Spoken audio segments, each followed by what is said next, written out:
Eh bien, bonsoir à toutes et à tous. J'espère qu'en cette période de confinement, vous allez bien et que je vais essayer de dire moins eux. J'ai remarqué que la dernière fois, je l'avais dit encore pas mal. Euh, Ça commence mal. Donc, cette crise, pour en dire deux mots quand même, cette crise est un choc. D'autant plus qu'elle intervenait dans une situation initiale qui était dégradée tant au niveau sociétal qu'au niveau social qu'au niveau économique. Et donc ce choc va vraiment être un pavé sur le chemin de ce que j'appelle la barbarie et va vraiment creuser ce sillon vers la barbarie. Donc, je vous invite à revoir la vidéo, le live de la semaine dernière qui a fait l'objet d'un montage et donc qui est condensé avec une suppression un petit peu des petits problèmes donc pour que ça soit plus fluide et ça a été monté sur YouTube dans la section de YouTube qui est prévue pour les mercredis de l'espoir. Donc ce soir, deux choses sont prévues, hein. Il y a ma boussole et l'esprit critique. Donc c'est un peu le préambule. Ma boussole, ça fera l'objet d'une vidéo hein, qui est en cours de finalisation. Ma boussole, c'est quoi? C'est ma boussole. C'est-à-dire, c'est en fait quels sont les moyens pour échapper à la barbarie, c'est-à-dire à cette déliquescence de la société et de notre environnement en général. L'Assemblée constituante, par exemple, c'est la voie, c'est-à-dire la Sixième République, c'est la voie pour ressortir et pour sortir de cette spirale qui nous emmène vers la barbarie. La barbarie dans toutes ses dimensions. Ça sera certainement l'objet aussi d'une vidéo prochainement sur qu'est-ce que j'entends par barbarie et toutes les dimensions de la barbarie. Enfin, on verra qu'il y en a vraiment dans tous les sens. Dans tous les sens. Donc ça, c'est vraiment important. Mais est-ce qu'une assemblée constituante va nous permettre de mettre en place cette sixième république, qui est un moyen de sortir de la barbarie, et d'instituer cette sixième république. Donc l'assemblée constituante, à mon sens, c'est illusoire et irréaliste. C'est également, c'est argumenté, il y a eu déjà quelques discussions là-dessus sur Facebook. C'est vraiment une voie qui ne peut pas aboutir. Donc c'est pourquoi il faire élire un président, dont ce sera le seul mandat, c'est quelque chose de tout à fait possible, puisque ça arrive tous les 5 ans. Tous les 5 ans, on tient une élection présidentielle. Une assemblée constituante, bah, faudrait des conditions déjà pas très particulières pour que ça survienne. Ne serait-ce que cette raison-là est déjà une hypothèque sur cette constituante. Donc c'est difficile de faire élire un président sur ce programme, mais c'est faisable.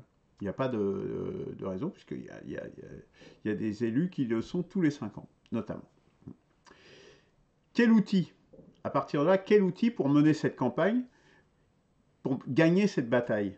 Bah, une organisation, là on est à 2 ans de la présidentielle, on a un socle, on n'a pas de socle idéologique comme un parti ou une organisation qui serait constituée pour proposer des solutions. Nous, l'idée, c'est de changer les règles du jeu comme préalable, justement, à pouvoir repartir de l'avant. Donc, on travaille vraiment sur la Constitution et pas sur la politique au quotidien. Simplement pour rendre possible une politique au quotidien différente de celle que l'on subit aujourd'hui. C'est un préalable, la Sixième République et cette nouvelle Constitution. Donc, à partir de là, si on n'a pas de parti, si on n'a pas d'organisation, le plus simple et le plus efficace dans une telle bataille, qui est juste une campagne de 2 années, c'est d'avoir un chef qui est déchargé de missions autour de lui, qui vont travailler et mettre en œuvre ça. Donc avoir une gouvernance centralisatrice, centralisée, unificatrice, et bon, de toute évidence, c'est moi qui suis à l'initiative, qui suis le fondateur de cette initiative. Ce rôle de dirigeant il m'échoua, je dirais, fatalement, je dirais. Hein. Il n'y a pas, ça tombe sous le sens. Alors, suis-je légitime à porter ce projet? Les réponses seront justement dans la vidéo. Je ne vais pas les développer maintenant, c'est juste un petit peu une introduction. Donc ça sera dans la vidéo qui va être disponible prochainement sur Facebook et sur YouTube. La seule chose que je voudrais dire avant de passer à la suite, c'est qu'en définitive, ça va être une mise au service de ma part, une mise au service de cette initiative, de la 6ème République, un engagement solennel à tout faire pour qu'on y arrive et qu'on sorte de la trajectoire actuelle. C'est vraiment ça et qu'on trace un nouvel avenir, une nouvelle constitution. Voilà mon engagement solennel. Ceci étant dit, bon, le reste, on avait parlé d'entretien, il y aura des entretiens qui interviendront les prochaines fois. Hein. Il y a différents contacts. Bon, en ce moment, c'est peut-être pas forcément le bon moment pour le faire aussi. L'esprit critique, donc cultiver l'esprit critique, on verra ça après cela et dans le reste de ce live. Et bien sûr, vous pouvez poser vos questions tout au long de ce live par Messenger ou autre. Hein. Voilà. Donc, on va changer donc, de vue. On va changer de vue. Hop. Voilà. Donc pour venir à cette vue, où est-ce qu'on va rentrer dans le vif du sujet? En définitive. Voilà, donc ce soir, donc ma boussole, c'est ce que je viens d'évoquer. Et cultiver l'esprit critique. Alors, je vais partir de ma petite expérience, puisque, en définitive, pourquoi est-ce que ça m'a semblé intéressant de parler de ça? C'est-à-dire que, lors de mes discussions et de mes observations autour de l'initiative, et même un peu précédemment, je me suis posé une série de questions qui me sont apparues évidentes. La première de ces questions, c'est: avons-nous, nous, en tant que citoyens français, suffisamment de fonds idéologiques? C'est-à-dire, est-ce que nous réfléchissons suffisamment? Est-ce que nous n'avons pas perdu une partie de ce sens politique qui faisait partie de notre background français? Est-ce que nous ne sommes pas un peu enferrés dans des idéologies du passé qui nous enferment, qui nous restreignent dans notre réflexion et qui nous empêchent en fait de nous ouvrir véritablement aux autres? Est-ce qu'on n'est pas un petit peu sectaire hein, pour ça moi, c'est ce que je constate, en tout cas assez souvent, c'est qu'en définitive, il y a beaucoup de réticence et on n'écoute pas l'autre. C'est-à-dire, on s'exprime, mais on n'écoute pas l'autre, ou on refuse même d'écouter d'entrée. On te traite de X ou de Y et c'est terminé, fin du dialogue. C'est-à-dire que ça, c'est un manque de fond idéologique. Si on est sûr de soi, on n'a pas peur de discuter. Je dirais même chez les citoyens actifs, est-ce qu'on est formé, est-ce qu'on est bien formé aux idéologies? Honnêtement, je ne crois pas. Et moi-même, je me suis même posé la question moi-même, mais bon, ce sont des sujets qui m'intéressent, mais est-ce que tu es vraiment à jour sur tous ces sujets? Est-ce que tu t'es bien informé et tenu à niveau de tout ça? Et les réponses me sont arrivées évidentes et il m'a semblé difficile de répondre oui à toutes ces questions. Donc, d'où la nécessité de retravailler un petit peu sur des fondements idéologiques, sur des fondements théoriques qui permettent d'avancer. Et donc, voilà ce qui a motivé cette élaboration d'une nouvelle offre, et je dirais d'un réarmement intellectuel qui est nécessaire. Donc, l'idée, c'est en fait de donner un socle commun pour essayer de raisonner juste et pas d'être dans l'émotionnel, parce que maintenant on nous vend beaucoup d'émotionnel, hein, parce que c'est ce qui marche. Il faut savoir, messieurs, dames, que ce qui marche, ce qui fait que des gens adhèrent à quelque chose, on l'a bien vu avec François Hollande, il travaillait que dans l'émotionnel, parce que c'est ce qui permet d'engager les gens dans des démarches, d'aller mettre des bougies ici, ou de telle action, ou manifester à telle action, à tel autre endroit. C'est l'émotion. Mais l'émotion, c'est très limité, c'est une réaction quasiment animale, on pourrait dire. L'homme, ce n'est pas cela, l'homme, c'est raisonner. C'est Et donc raisonner, quand on veut raisonner, il faut essayer de raisonner juste. Et si on raisonne à partir de ses émotions, et surtout si on reste au niveau des émotions, eh ben, on va raisonner faux, forcément, puisque la raison est là, et c'est ce qui nous éclaire, et ce qui nous éclaire, c'est la science, justement, et le réalisme, qui en fait, doivent être les bases. Donc, euh, à partir de là, pourquoi est-ce que c'est nécessaire justement de ça? J'en ai donné une réponse, mais déjà pouvoir argumenter aussi, c'est-à-dire que quand on constate des choses, et on doit avoir un regard critique et pouvoir argumenter autour des constats. L'idée également, c'est de retrouver un langage et avoir une base commune d'éléments. Parce que si on parle pas, si les gens ne parlent pas le même langage, si on parle pas, met pas la même chose, la même signification derrière les mêmes mots, bah, c'est très difficile de se comprendre. C'est en fait disposer d'outils, se fabriquer des outils pour se projeter vers l'avenir. Alors, dans les sociétés civilisées, hein, donc là je vais faire une citation d'Henri Guénaud, dans les sociétés civilisées, c'est vers l'école d'abord qu'il faut se tourner pour toute renaissance. Je vous recommande sa lecture, mais bon, ça fera partie de tout ce cursus, vous verrez.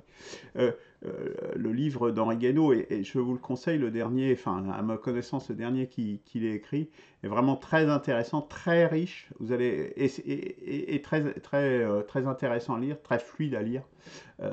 Bon, voilà, après c'est sur les solutions, je pense justement, c'est le gros intérêt d'un président pour la Nouvelle République, c'est d'offrir des solutions. C'est-à-dire que, en définitive, voilà, l'école c'est important, mais quelque part, c'est l'objectif de ce cursus, c'est ça, c'est de remettre un petit peu les Français en réflexion et d'être une école pour une renaissance. Alors, attention, je ne suis pas professeur de philo, voilà, hein, c'est une mise en garde aussi, c'est juste un vernis avec des raccourcis. L'idée, c'est que derrière, les gens, les participants à cette initiative, eh ben, se nourrissent d'eux-mêmes, aient l'envie de se plonger sur des sujets, de se faire par eux-mêmes leur propre idée, plutôt que d'accepter les idées telles qui nous arrivent pondues du chapeau par les médias, par BFM, ou par tel député, ou par tel autre éditorialiste. Donc ça, c'est important d'avoir son esprit à soi, en définitive.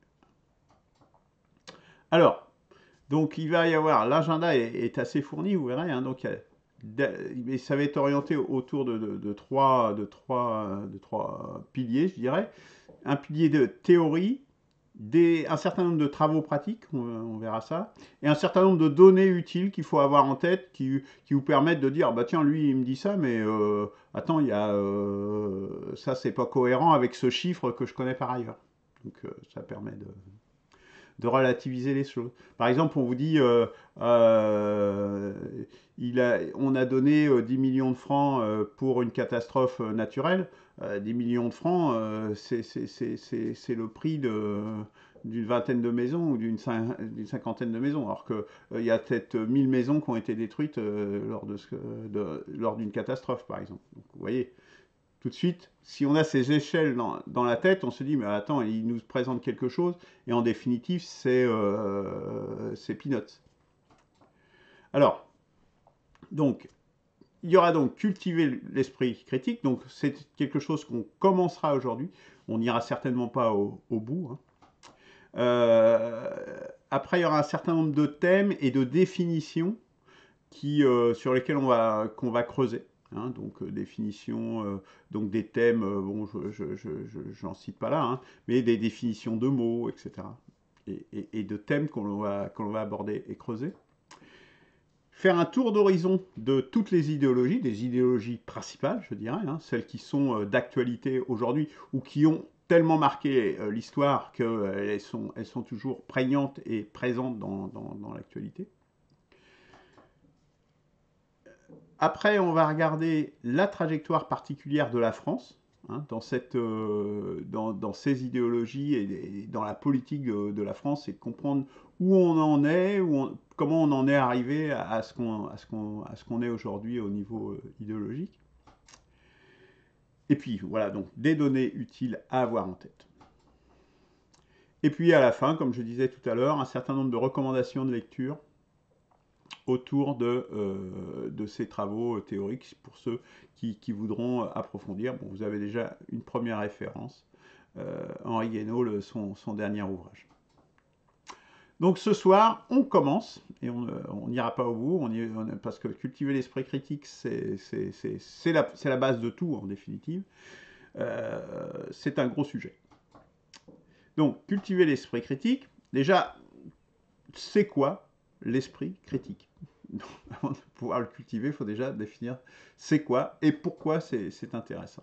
Donc, après, on fournira une boîte à outils pour justement se poser les questions et comment faire pour avoir l'esprit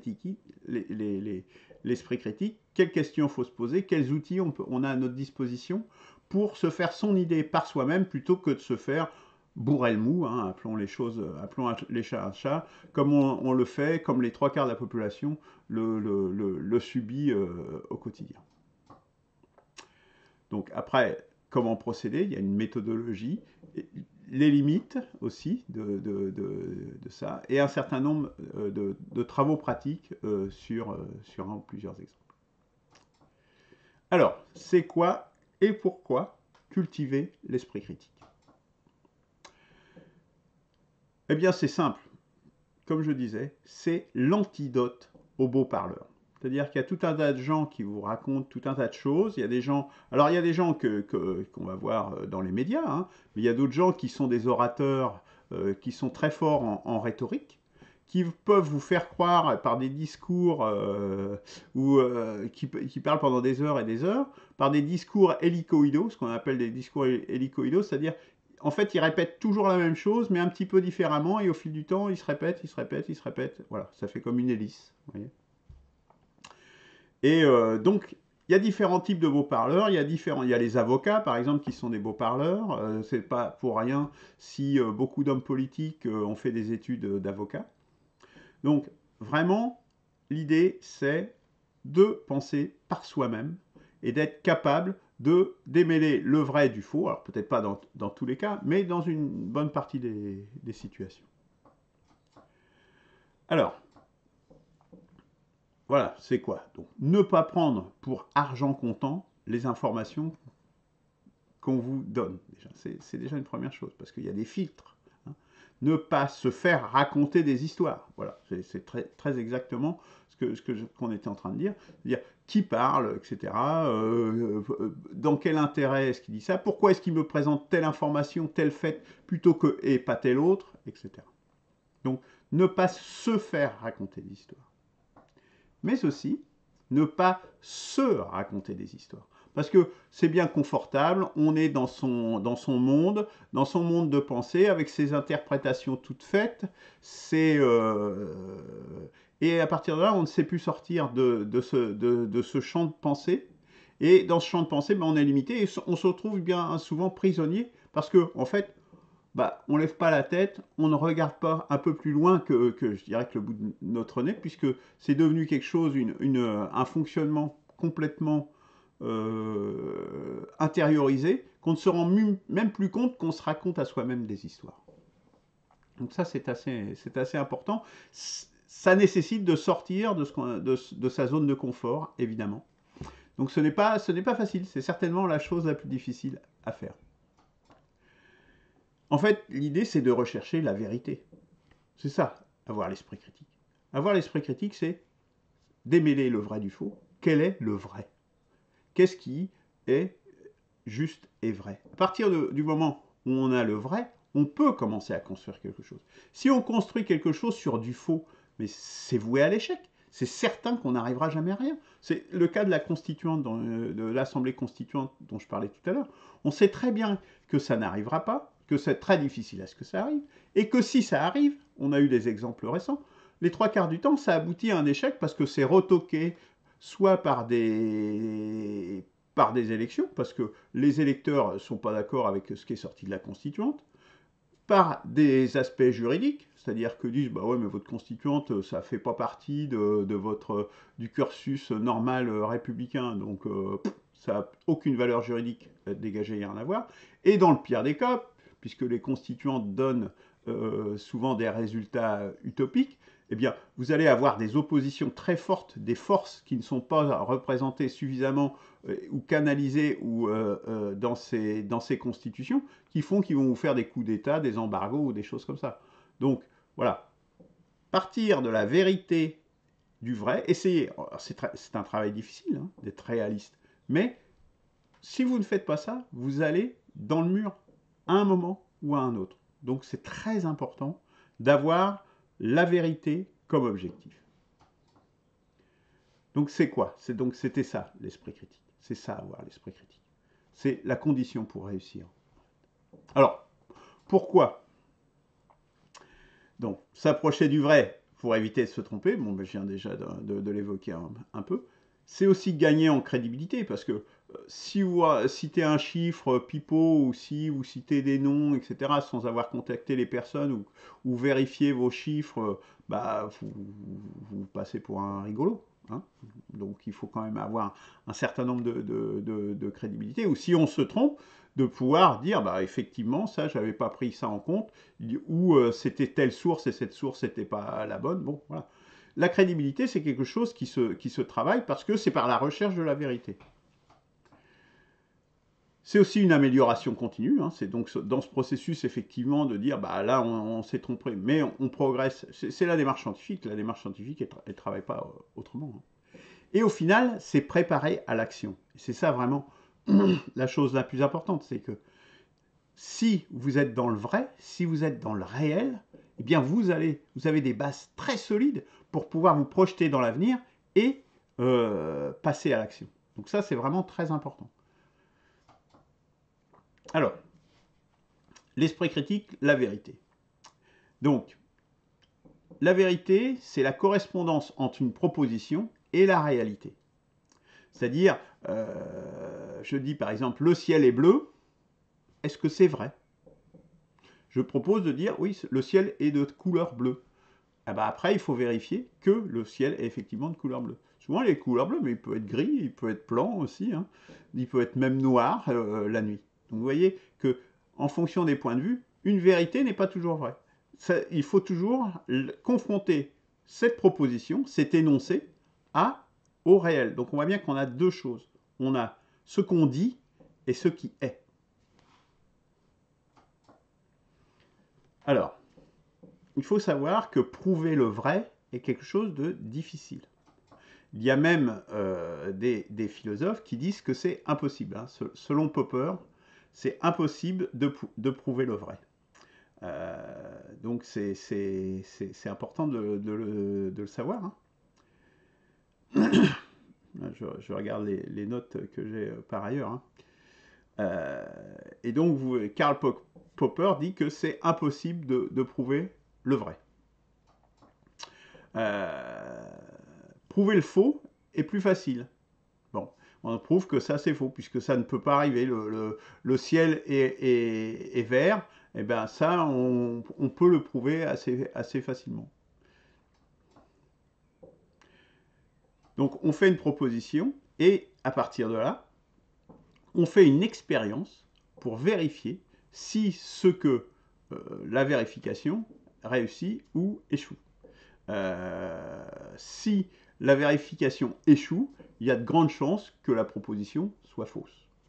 Bah, si vous prenez le ciel vert, par exemple, bah, le ciel vert, faites l'essai, vous dire, bon, bah, je me donne un mois et je vais regarder si le ciel arrive à être vert une fois. Vous n'allez pas y arriver. Donc la proposition que le ciel est vert, vous pouvez dire qu'elle est fausse. Par contre, le ciel est bleu, sur un mois, il y a bien un jour où vous allez avoir le ciel bleu. Donc vous allez pouvoir dire, ah, c'est vrai au moins 3 fois dans le mois, par exemple. Donc, en résumé, seule une démarche scientifique permet d'invalider les croyances, parce que si on n'a pas la démarche scientifique, on tombe dans quel domaine? On tombe dans le domaine des croyances.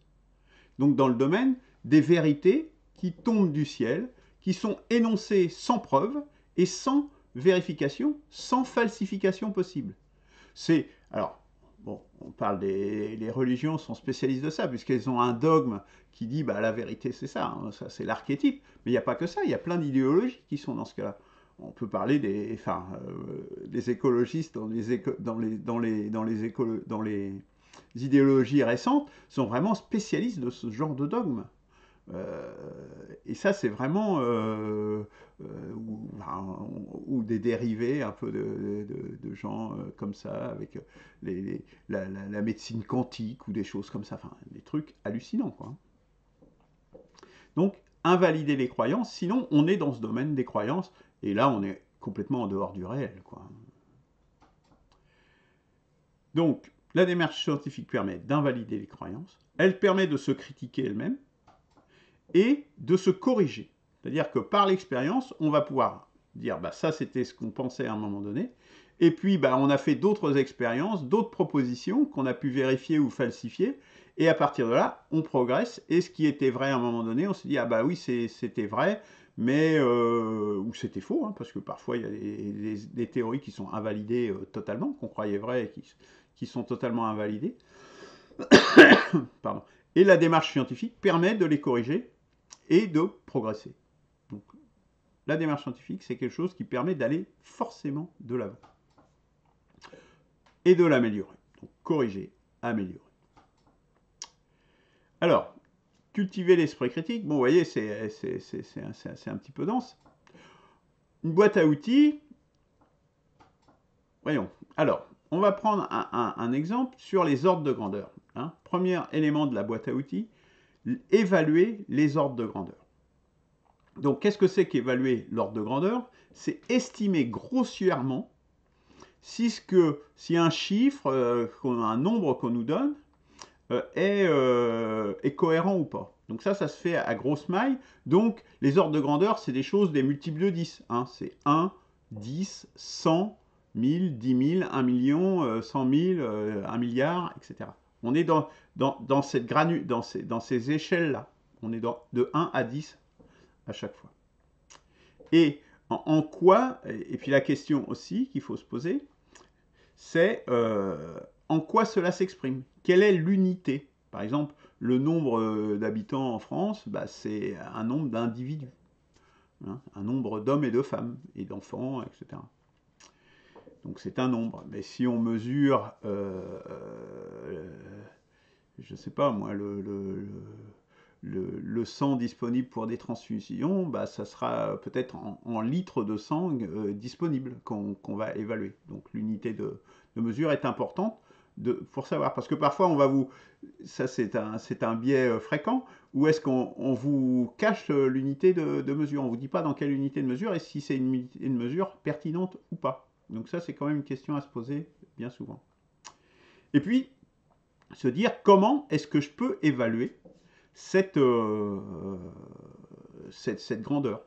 Est-ce que j'ai un moyen de réfléchir, de trouver une méthode qui va permettre d'évaluer assez rapidement, sans que ça soit trop précis, mais dans une échelle de 1 à 10, on peut souvent y arriver. Comment est-ce que je peux, avec les outils que j'ai, avec l'Internet, avec mon cerveau, comment est-ce que je vais pouvoir évaluer cette grandeur? Quelle valeur je vais pouvoir donner à cette grandeur?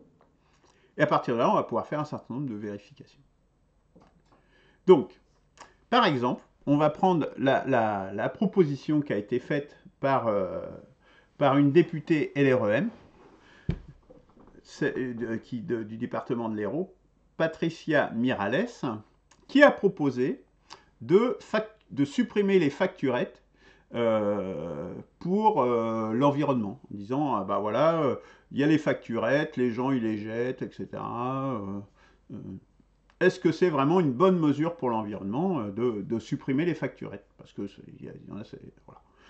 Alors, est-ce que c'est une mesure gadget en définitive, ou c'est quelque chose qui peut avoir une influence intéressante sur l'environnement? On va évaluer ça. Donc, admettons, donc on va essayer d'évaluer ça. Donc le volume de papier. On va dire que dans une feuille A4, c'est la feuille ordinaire qu'on met dans les imprimantes, on va dire qu'en gros on met à peu près 10 facturettes. Bon, vous voyez les facturettes, c'est pas très gros. En termes de quantité de papier, parfois le papier est plus fin aussi, donc on est déjà bien en termes de quantité de papier, on est déjà, je pense, assez large. Quel est le nombre de facturettes par semaine et par Français? On va dire en gros qu'on a par Français en moyenne, tenant compte des hommes, des femmes, des gens qui travaillent, de ceux qui restent au foyer, qui n'ont pas de facturette, on peut estimer à vue de nez qu'il y a à peu près, et c'est encore un majorant, c'est encore large comme mesure, qu'il y a à peu près 1 à 4 par semaine et par Français. Donc c'est 80 grammes de papier par Français et par semaine. Le poids d'une feuille A4, donc c'est 80 grammes. Donc dans 1 mètre carré, on a 5 feuilles, 5 fois 2 feuilles de A4 par mètre carré, c'est-à-dire 8 grammes par feuille.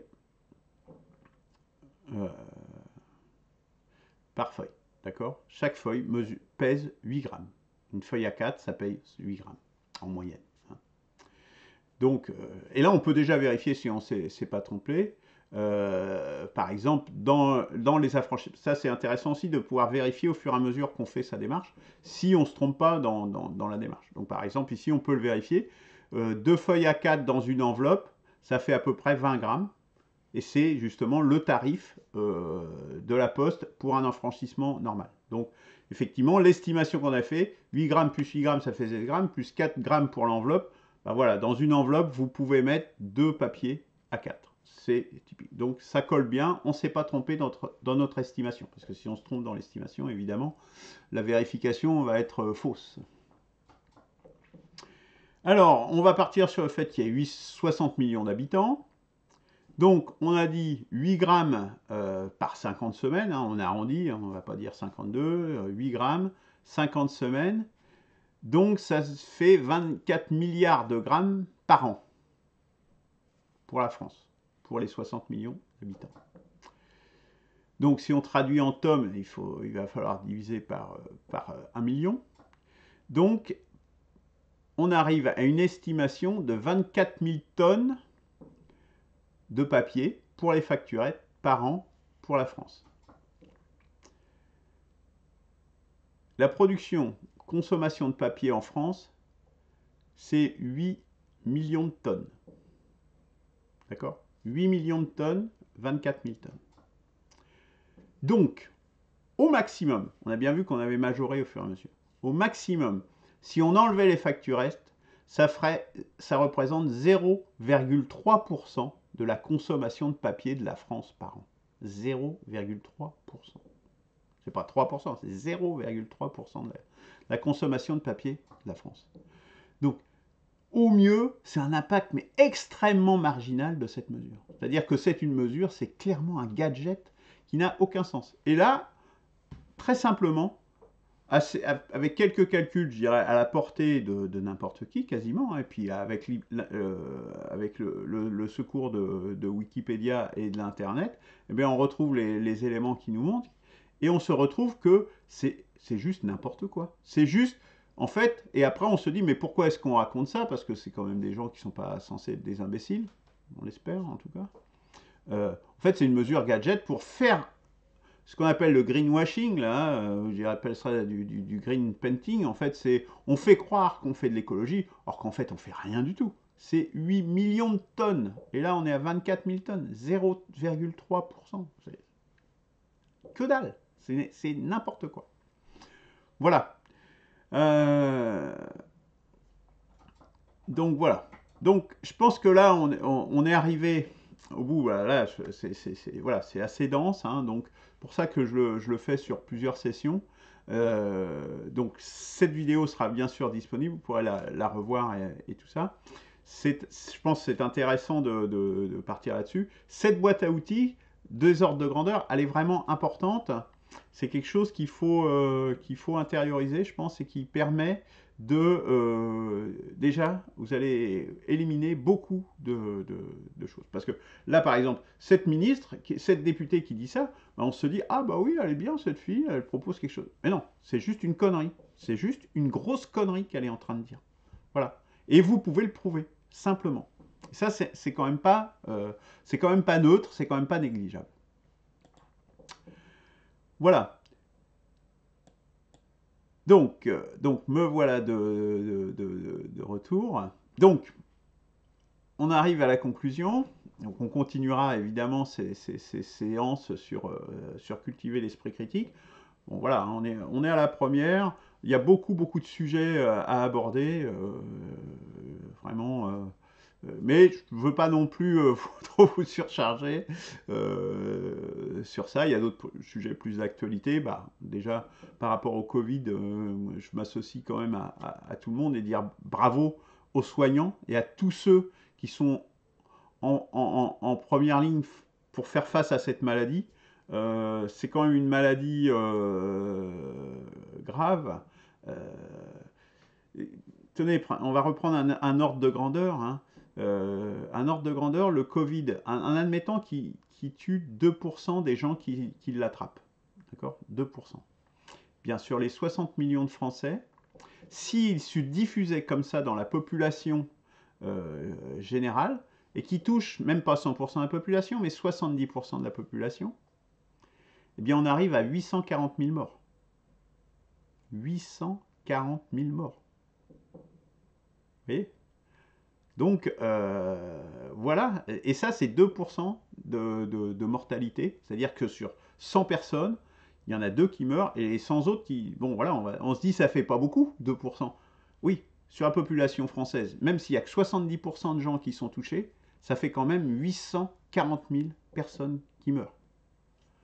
Donc vous voyez que le fait qu'on ait des soins et qu'on essaye de limiter la diffusion de la maladie et qu'il y ait des gens qui s'occupent de nous, les soignants et tous les autres qui participent à l'effort pour éviter que, ce chiffre de 840 000 personnes, eh bien, il faut les féliciter et les soutenir, bien évidemment. Alors, bah, à vous après, hein, après les soignants, je dirais à vous, bah, portez-vous bien, prenez soin de vous, hein, parce que on voit que, ouais, on voit Boris Johnson là qui est hospitalisé, qui est en soins intensifs. Bon, et voilà, hein, c'est pas, on pourrait se dire, ah bah oui, il y a des gens, ils sont protégés, bah non. Hein, surtout qu'on n'a pas de traitement. Hein, bon, je parle, il y a l'hydroxychloroquine avec je crois que c'est mitromycine, l'association du professeur Raoult. Et pour l'instant, bon, on pense que ça marche, mais on n'a pas la preuve formelle. Hein, donc pour l'instant, des traitements dont on est sûr, malheureusement, il n'y a pas grand-chose. Euh, Autre chose maintenant, bah, plus grave. Oui, mais préparez-vous. Moi, je vous donne un conseil, c'est préparez-vous au prochain choc à venir, parce que ça, hein, dans la vidéo précédente, c'est le Covid, c'est le troisième choc. C'est un choc sans précédent, hein, quand même, puisque des épidémies de cette nature-là, ou des chocs de cette nature-là, c'est l'équivalent d'une guerre mondiale ou de choses comme ça pour l'économie. Bon, sur un temps plus court quand même. Hein. Mais malgré tout, ça va être un choc très important dans une situation qui était déjà dégradée. Et voilà, c'est un pavé sur le chemin qui mène à la barbarie. J'y reviendrai dans une prochaine émission, sans aucun doute. Donc préparez-vous au choc, prenez les mesures pour vous protéger et pour vous projeter dans l'avenir et pour éviter cette barbarie. Moi, c'est vraiment pour ça que je fais ça. Hein, et c'est pas du tout pour me faire plaisir, croyez-moi. Si je pouvais faire mon jardin et être tranquille, je préférerais ça 100 fois. Mais je pense à mes petits-enfants, surtout, et aux enfants et aux petits-enfants, et c'est pour eux qu'il faut faire ça. Pour nous aussi, évidemment, mais avant tout pour eux, parce que le monde va être affreux si on ne fait rien. Donc c'est pour ça qu'il y a l'initiative Un président pour la 6e République. C'est le moyen pour transformer ces crises, ces chocs, en une autre opportunité pour ouvrir un avenir, ce que j'appelle un avenir bonifié, un avenir meilleur. C'est le seul moyen. Là, je voudrais aussi insister là-dessus, c'est le seul moyen pour ne pas sombrer dans la barbarie. Si on ne fait rien, ou si on délègue ça à d'autres, la barbarie, elle va venir. N'en ayez aucun doute. Le réchauffement climatique, là, par exemple, c'est parti. Si on ne fait rien, et si on ne fait pas des choses réellement efficaces, des choses qui s'adressent au problème, voilà. L'extinction des espèces, c'est la même chose. Mais le délitement de la société, c'est la même chose. La chute du niveau d'éducation, c'est la même chose. La relégation d'une partie de la population qui n'a aucun avenir à 20 ans, c'est la même chose. Vous croyez que ça n'a aucune conséquence, ces choses-là, etc., etc. Je reviendrai, je listerai les facteurs de barbarie. Ça donne vraiment le vertige. Donc, le seul moyen, c'est de donner une perspective. C'est pas simplement, on pourrait penser que par des moyens autoritaires, on pourrait y arriver. La seule chose qui va arriver, c'est qu'il va y avoir des tyrans qui vont se mettre en place. C'est ça le risque. La seule façon, n'a pas d'autre, pacifique et qui permette de rebondir et de changer la trajectoire, c'est vraiment d'aller vers cette nouvelle constitution avec tous les fondements profonds et philosophiques qui sont derrière. C'est une tâche extrêmement difficile, difficile à convaincre, difficile à apprécier, mais plus les chocs vont se faire sentir, plus la barbarie se précisa, plus elle se fera claire et plus elle touchera la chair, de plus en plus de gens chercheront des voies de sortie. Et la voie de sortie, il n'y en a qu'une. C'est la 6e République. C'est la 6e République qui est proposée là, puisque celle qui dit une constituante demain, ben on ne sait pas ce que c'est, tout simplement. Que là, on a une proposition de 6e République avec des choses déjà posées, une architecture déjà posée. Le détail n'est pas fait, parce qu'il faut l'élaborer ensemble, mais la grande ligne, elles sont déjà posées. Parce que cette 6e République, c'est la meilleure réponse à ce besoin de notre peuple qui va s'exprimer de plus en plus parce qu'ils vont avoir besoin de sortie. Et sinon, ben voilà, on ira sur la tyrannie. La tyrannie, c'est une autre forme de barbarie. Hein. Voilà. Voilà, c'est ça la barbarie. La barbarie, il y en a dans tous les domaines. Cherchez, tournez autour de vous, réfléchissez un peu, regardez les choses en face, la réalité, la vérité, dont on parlait tout à l'heure. Voilà. Donc, de plus en plus, la 6e République est la solution, car nous représentons un espoir civilisé. Bonne soirée, à la semaine prochaine. Et n'oubliez pas, les actions pour la 6e République, revisionnez la vidéo, engagez-vous, envoyez un mail pour vous porter candidat. Il y aura des actions de plus en plus précises. On a parlé la semaine dernière de faire un pique-nique à la fin du confinement. Eh bien voilà, c'est toujours en perspective. Si on peut arriver à faire ça et à faire sortir cette idée, ben, ça sera très bien. Je vous souhaite une bonne fin de soirée. Prenez soin de vous. À la semaine prochaine. Au revoir.